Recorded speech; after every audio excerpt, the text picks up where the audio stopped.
the Lord in all circumstances.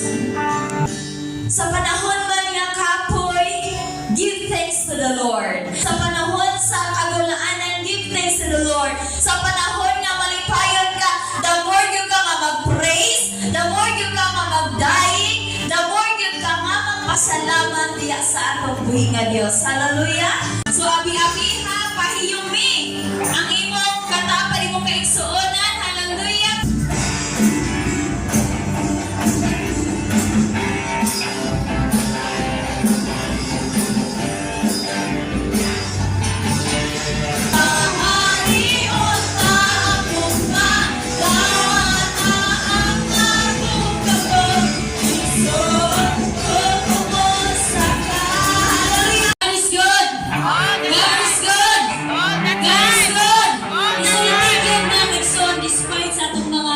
Pagsulay sa kinabuhi, laparo kay kaaway nga bisag natay mga pagsulay, makaingon ra gyapon ta ang Dios maayo. Amen ba? Amen ba? Amen ba? Gusto na ko mapukaw gid atong kalag karon nga kabuntagon. Amen ba? Amen ba? Hallelujah. God is good. God is good. God is good. God is good. And all the time, God is good. You are victorious. Kinabuhi nagagikan yun sa atong buhi nga Diyos mga kaigsuonan. Gusto ba? Sis, naginhawa pa ta. Kuya tayo kumapag, sis. Napatay opportunity mo dahil ginawa ka na ginawa pa ta. Hallelujah! Iyon pa sa bolong sa Ginoo. Psalms 150 verse 6. Ang tanan nga dunay ginhawa. Kuya tayo kumapag, naginhawa ka ba ka? Ang tanan nga naginhawa, mag-guide yun sa ato ang buhi ng Diyos. Atong i-offer ang ato ang kinabuhi. Hallelujah! Para na dyan sa atong buhi ng Diyos, mga kaigsuonan. Kay grasya sa Ginoo nga tibuok si mana, no, nakalahutay ta, i-provide si Ginoo tanan, kahit pagpasalamat, may tagpasaylo sa atong buhi ng Diyos, mga kaigsuonan. Hallelujah! Ito dyan ang i-offer karon nga oras para sa atong buhi nga Dios. Nga managkatigom, maghisgot sa pangalan ni Ginoong Jesucristo o ang presensya sa atong buhi nga Dios makikuban o makigduyog sa mata ko sa kanito. Pinaagi ra Dios sa imong pangalan o ang kanang anak sa Dios makayang. Amen. Amen. Hallelujah. Praise the Lord. Ang tanan nga naay mga kamot mo pakpak sa atong buhi nga Dios. Ang tanan nga naay kamot, basta gani mo pakpak pa sa Ginoo, diri sa taas. Nasa taas. Ang tanan nga naay mga kamot, mo pakpak. Hallelujah. Ang tanan nga naay mga diin, mo laksa. Laksa na nagsulan. Hallelujah. We praise you, Jesus. Hallelujah.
opportunity sa pagdalas mensahe diri sa Valencia.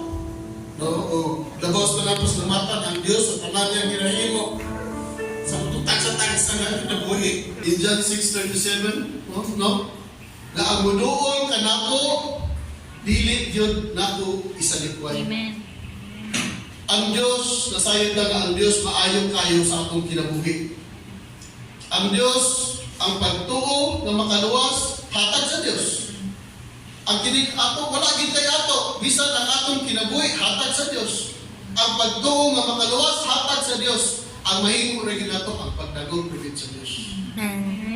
Salamat sa Diyos pinagi sa atong Ginoong Jesucristo. Nubusa mo kini ang akong kahimtang. No? Sa gialagaran ko ang balaod sa Diyos, sa akong una-una lamang, apan ang akong lawas nung kinaiya nag-alagad sa balaod sa sala. Dili pwede mga kaigsunan na waingon ta karon anak ta sa Dios pero ang gibuhat nato iya siyawa. No? Di man ta perfect mo man gid kasagaran rason, di man ta perfecto unang makasala ta pero ang ingon sa pulong ayaw himuang masangil. Amen ba? No? Ayaw himuang masangil kay dili ta perfecto. Dili pwede nga maghimo claim ta nga anak sa Dios pero naapay sala daghan kay gihimo kitaguan sa kasing-kasing. Kay ang Dios ra mismo nagahatag moingon na ikaw mahimong anak, kita mahimong anak, nagatan-aw man sa kasing-kasing. Amen ba? Amen. Heirs have an inheritance. So ang pagkapanunod doon na gyud masunod, no? Ang kining manununod yun, no? Dili kita makadepende diya sa ato ang taong mo pabilin diya sa ato ang mga kaagi. Magsigit ang what if diya, iya na po nila sa kaway Ma'am Riz. Sige, what if, o statement nila sa mga di mayo, mga butang, makainguntan niya kiniday, but heirs are not defined by their past, but are defined by your Father. Dapat ya kita sa atong Diyos mo depende. Diba? Di kita mo depende sa ato ang kaugalingon o sa ato mga kaagi. Kay maluya kita, tinuod lang, una-una, makaingon ka, lain naman. No? Unya usa rin na, makaingon ka, di nakaganahan. Tinuod. Pero ang labaw sa tanan ninyo, they are defined by their Father. Dapat mo depende kita sa atong Diyos, Amahan Diyos lagi. Diba? Amen. Manununod sa gingharian, kinahanglan doon na yung pagsalig sa Diyos. Not arrogance. No, dili kita yung pahitas ka mapahitas on, hambugiro. Not arrogance, but assurance. Katong yung dunay kasiguruhan. Amen? Amen. No?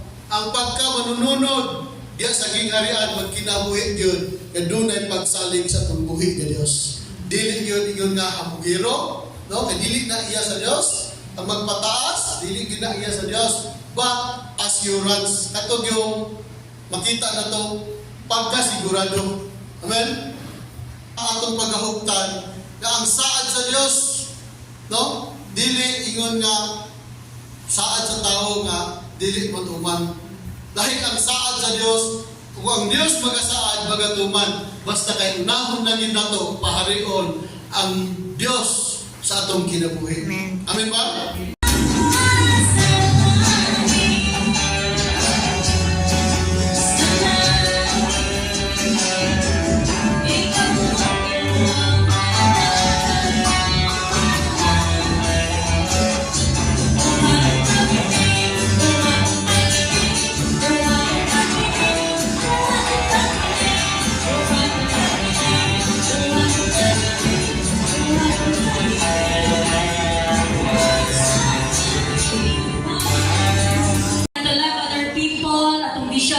To win souls and make disciples, our goal to make every believer to become another